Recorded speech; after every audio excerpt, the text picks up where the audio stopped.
The last warrior कहानी की शुरुआत में हमें एंसेंट रसिया को यानी कि पुराने वक्त के रसिया को दिखाया जाता है, जहां जंगल में एक योद्धा अपने घोड़े पर भाग रहा होता है। उसका पीछा कर रहे होते जो उस योद्धा को पकड़ लेते हैं और तभी यहां पर एक जादूगरनी आती है जो इस योद्धा को पत्थर का बना देती है। दरअसल इस जादूगरनी का मानना होता है कि यह आखिरी योद्धा है, यह इसके रास्ते में जाने किसके काम में अड़चन डाल सकता है, इसीलिए इसको पत्थर का बनाकर पानी में डूबा दिया जाता है, जहां पानी के अंदर अभी और भी पत्थर की मूर्तियां दिखाई जाती है, जिससे हमें समझ में आ जाता है कि इस जादूगरी ने सिर्फ इस युद्ध को नहीं बल्कि पहले भी कई युद्धों को पत्थर का बनाया है। जादूगरनी ने युद्ध के साथ ही को भी पकड़ा होता है, लेकिन किसी तरह से पानी में कूदकर अपनी जान बचाकर वहां से भाग जाता है। वह हमें मॉडर्न रसिया को दिखाया जाता है, जहां पर ईमान नाम का एक जादूगर जो कि बचपन से अकेला रहता क्योंकि वह अनाथ है, उसे दिखाया जाता है। वह अपनी जादू की ट्रिक से लोगों का दिल में लाता है। बादशाह एक ही पावर भी होती है जिसमें दो लोगों की मदद करता है। एक दिन एलईडी उसे अपने घर पर बुला दिया और पूछती है कि उसका हस्बैंड उसे धोखा क्यों दे रहा है। युवान अपनी पावर से बताता है कि तुम्हारे घर पर बुरी शक्तियों का असर है, इसीलिए तुम्हारा हस्बैंड तुम्हें धोखा दे रहा है। दीवान की बातों से उस लेडी को कंफर्म हो जाता है कि उसका हस्बैंड से चैट कर रहा है। अभी तक उसे सिर्फ शक था। अभी वह हॉस्पिटल में जाता है जहां पर उसे बुलाया गया है। दरअसल यहां पर एक बच्चा कोमा में है, लेकिन वहां जाकर भी उस बच्चे की मदद नहीं कर पाता। दरअसल बच्चों को देखकर उसे हमेशा अपना बचपन याद आ जाता है, जब अनाथ आश्रम में रहा करता था। एक रात को सभी बच्चों ने उसे अनाथ आश्रम में एक कमरे में बंद कर दिया था। वहां पर बहुत डर लग रहा था। तभी उसे एक मिलती है जो दरवाजे का लॉक खोल देता है और युवा ने आज भी उसके अंदर अपने पास संभाल कर रखा होता है। आदमी औरत का हस्बैंड है, उसके घर पर काला जादू है और उसका हस्बैंड उसे धोखा देना चाहता। उसके साथ उसके आदमी भी होते हैं। समझ में आ जाता है कि कौन है, इसीलिए भागना शुरू करता है और भागते भागते अंदर जाता है और जो देखता है युवा ही जंगल है जिसमें इस कहानी की शुरुआत में एक जादूगरनी ने एक योद्धा को पत्थर का बना दिया था और उसका साथी वहां से भाग गया था और उसका वही साथी युवान के सामने आता है। उसे बताता है कि तुम एक योद्धा की बेटी हो, तुम्हारे माँ बाप ने तुम्हें छुपा दिया था। इसके बाद वह आदमी युवान को एक रिंग देता और कहता है कि तुम्हें इस पूरी जगह को बचाना होगा, यह जगह खतरे में है। उसकी बातों पर यकीन नहीं होता, उसे लगता है कि यह कोई पागल है और तभी उस आदमी को एक तीर आकर लगता है जिससे उसकी मृत्यु हो जाती है। दीपों के बाद घोड़े पर यहाँ पूर्व सैनिक भी आ जाते हैं जिन्होंने उस बूढ़ के आदमी को मारा था। उनके हाथ बांधकर उसे अपनी राजा के पास ले जाते हैं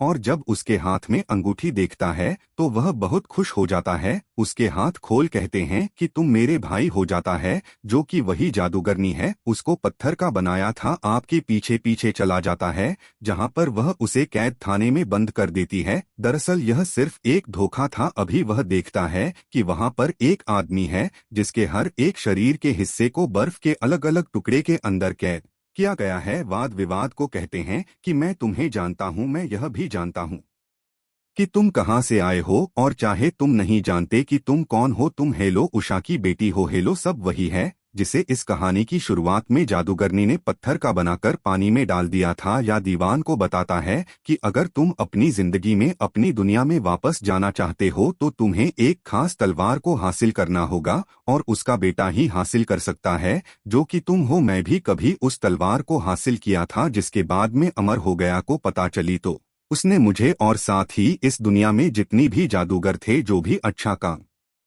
करना चाहते थे उनको कर दिया। अब शक्तियां खत्म हो चुकी है, उसको हासिल कर लो, वापस आ जाएंगे। यहाँ पर अभी लाया जाता है और जब रात हो जाती है तो बेहोश कर देती है और यहाँ पर दिखाया जाता है जो कि वह असली रूप धारण कर सकती है। वहाँ पर सबसे पहले उस आदमी को जिस आदमी के पास के अलग अलग से आजाद करती है, उसके हिस्से को जोड़ती है और इसके बाद वह आदमी को भी अपने साथ लेकर यहाँ से निकल जाता है। किसी भी कीमत पर तलवार को ढूंढना चाहते हैं, अपनी दुनिया में वापस जाता है। दुनिया में हर इंसान को कर दिया गया था, उसे भी आजाद करवाया जा सकता है, इसीलिए एक सफर पर निकल पड़ते हैं। को नहीं पता होता कि उसके भाई को कोई जादूगर खाने में डाल दिया था। उसे सिर्फ यह बताता है कि उसका भाई हमारे कैदी को लेकर यहाँ से भाग गया। क्यों को दिखाया जाता है जो एक तालाब तक पहुँच जाते हैं, लेकिन उस तालाब में एक रक्षक है जिसकी इजाजत के बिना यह लोग आगे नहीं जा सकते। यहाँ पर जो बीच होती है वह अपना रूप एक सुंदर लड़की के रूप में बदल देती है और उससे बात करके उसे इम्प्रेस करती है।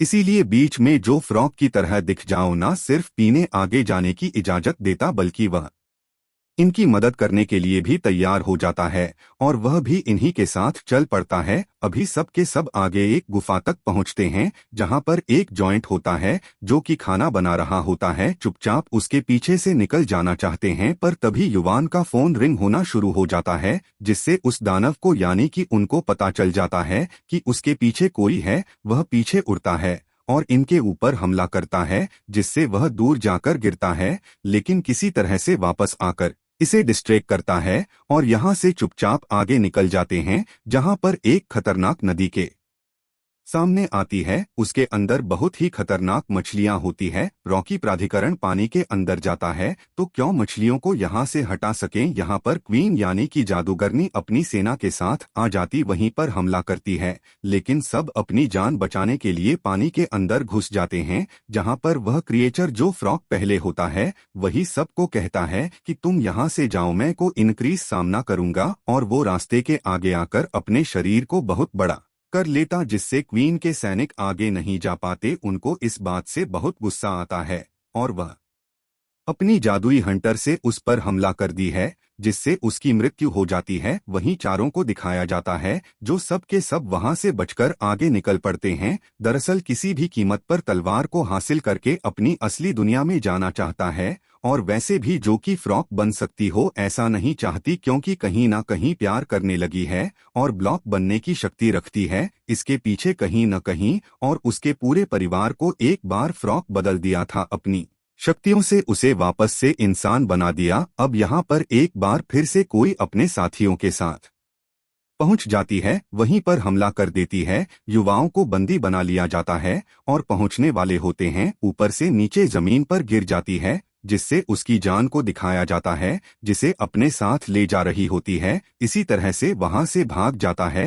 होली तलवारों की सलवार वह है जो इवान को चाहिए पर इससे पहले कि वह असली तलवार तक पहुंचता यहाँ पर क्वीन यानी कि जादूगरनी पहुंच जाती है। वही मान के ऊपर हमला करती है और इसी हमले की भी जीवन को असली तलवार मिल जाती है। सलवार भीतरी शक्ति होती है, किसके सामने कोई भी टिक नहीं सकता और जादूगरनी परिवार से प्रहार करता है जिससे जादूगरनी तू करती है और इस तरह से युवान उसे हरा देता है। और अभिमान का वह साथ ही आता है जो उसे कारागार में यानी कि जेल में मिला था, जिसके शरीर के अंदर बंद किया गया था। उस पर भरोसा होता है, उसे देता है, पकड़ लिया जाता है के साथ मिला हुआ है। बाजी राजा को देना चाहता है क्योंकि पूरा प्लेन राजा कहीं था। दरअसल इस तलवार के बदले राजा उसे खास पत्थर देगा, हावड़ा, जो वहां पर आता है। और जब भी तलवार राजा को देता है तो राजा उसके बदले उसे उनको उस पत्थर को नहीं देता का जो उसके साथ धोखा करता है। राजेश पत्थर और तलवार की मदद से हमेशा के लिए अमर होना चाहता है। विस्तार से इनके ऊपर हमला करने लगता है, लेकिन तभी यहाँ पर आ जाती है जो राजा की तलवार को दूर कर देती है। जहाँ पर है तलवार को उठाता है जिससे कि वहाँ पर एक गोल्डन जाता है, वहीं पर छोड़कर उसके अंदर एंटर करके अपनी दुनिया में आ जाता है। उसकी बहुत याद आती है क्योंकि वह भी उसे अब प्यार करने लगा है। उसे एहसास होता है कि उसे छोड़कर नहीं आना चाहिए था, इसीलिए एक बार फिर से उसी दुनिया में पहुंच जाता है जिससे वहां पर राजा को दिखाया जाता है जिसके हाथ में तलवार होती है और अभिमान को मारने के लिए उसकी तरफ बढ़ रहा होता। लेकिन तभी यहाँ पर एक बहुत ही भयानक ड्रैगन आ जाता है जो युवाओं की मदद करने के लिए राजा के ऊपर अपनी आंख से है। इसी मौके का फायदा उठाकर युवान बेसिलिका को आजाद करवा देता है। वह असली साहिबान को बताती है कि अगर तुम राजा को मारना चाहते हो तो उसके पास तू है, तो मैं उसे नष्ट करना होगा, उसी से राजा की मृत्यु होगी। और अभिमान राजा कोलकाता है। राजा अपनी तलवार नीचे रख देता क्योंकि उसे पता है